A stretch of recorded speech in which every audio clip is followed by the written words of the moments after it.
Inside my GPT store here, I can also create my own GPT with this create button up here. This process is a very guided process, so basically ChatGPT will tell you all the steps needed to get your first GPT started. So let's say I want to improve my lifestyle, specifically how I eat and how I feel. So I could create a nutrition expert GPT that helps people to eat healthier and feel better. Now let's get started with this first prompt. This can now take a few minutes to set up the general environment for our GPT.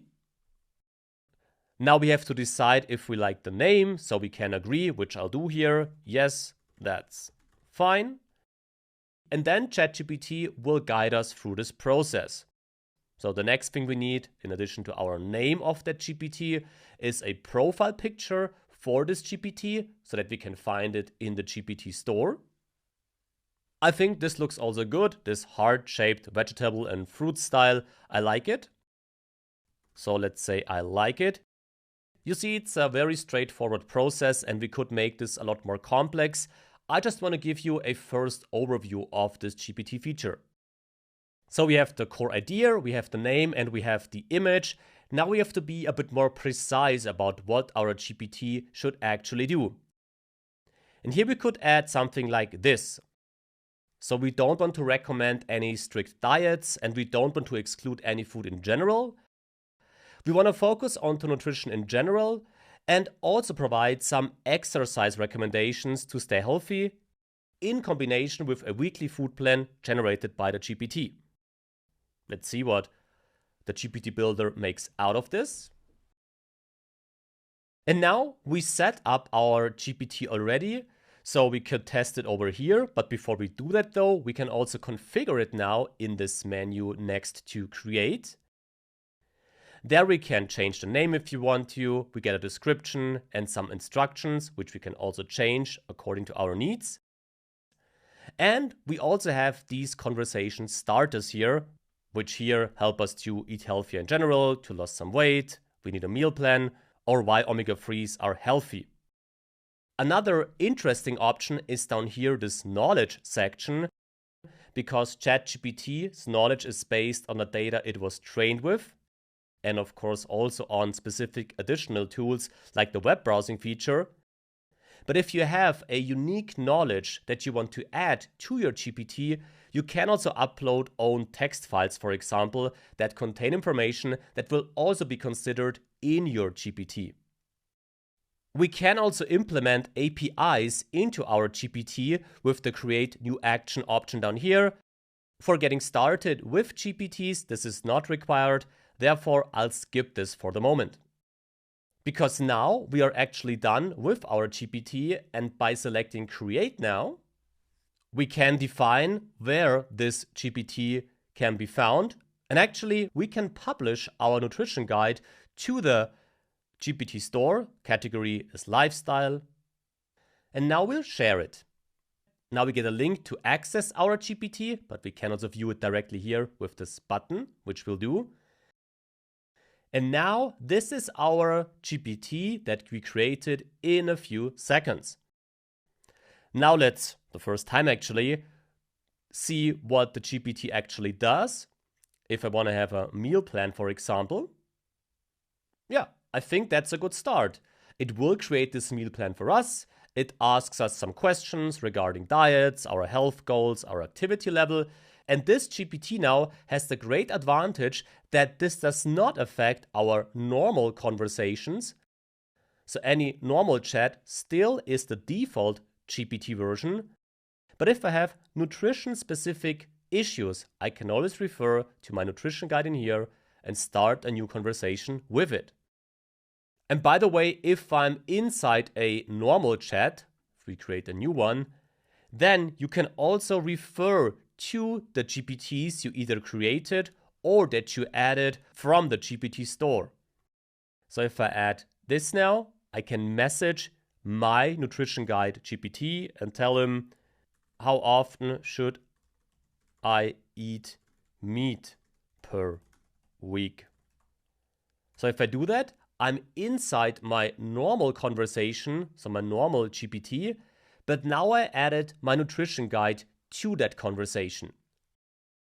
So this answer was created by the GPT, but I can of course also unselect the GPT and now continue my conversation with the default ChatGPT version again. Finally, you can always find your GPTs up here as mentioned. So these are your own GPTs. Below we have the GPTs from the GPT store, but also inside your user profile under My GPTs. You can find the GPTs created by you and how many chats are active with this GPT. You can also edit the GPT or delete it. And when you edit it, you come back to this menu we saw initially, where we can change our whole configuration of that GPT. And if we go back, we can also create new GPTs inside this menu. This is it with GPTs though. I hope this helped to get you started with this feature. Still, GPTs are also a plus feature only.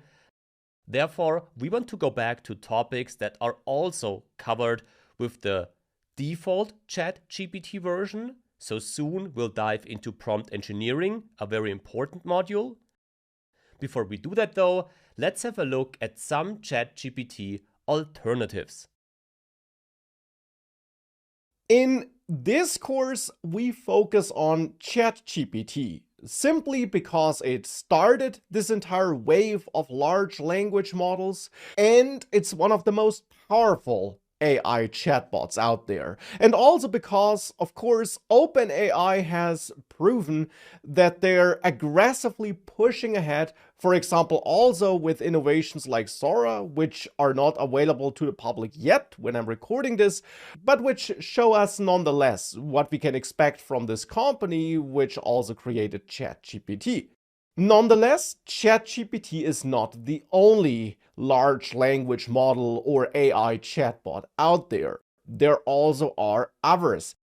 And therefore, in this section, we'll take a closer look at Microsoft Copilot, Google Gemini, Anthropic Claude 3, and we'll take a look at how you can use these different chatbots and models, how they differ, which features they offer, and how they compare to each other.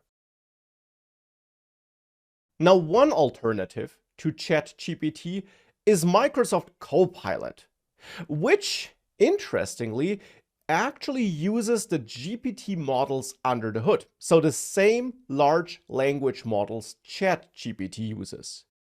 Which kind of makes sense because, of course, as you might have heard, Microsoft is actually the biggest stakeholder in OpenAI and has a large deal with OpenAI, and therefore they actually get priority access to those OpenAI models. Now, to use Microsoft Copilot, you can simply search for it to be taken to copilot.microsoft.com. And there you'll be greeted with an interface that looks something like this, though it of course can change over time. And as you see, you can, at least in theory, get started without paying and without logging in. Though if you scroll down, you'll learn that you can ask more questions and have longer conversations if you do log in. And at least at the point of time where I'm recording this, I actually can't even ask a single question without logging in. So you might need to do that. Still, you won't have to pay for it in order to get started, though it's worth noting that there also is a Copilot Pro plan to which you can subscribe and which will cost you money, which will ensure though that you get priority access to those more powerful models during peak times. Now, what's interesting is that in theory, Microsoft Copilot gives you access to those most capable GPT models even without paying.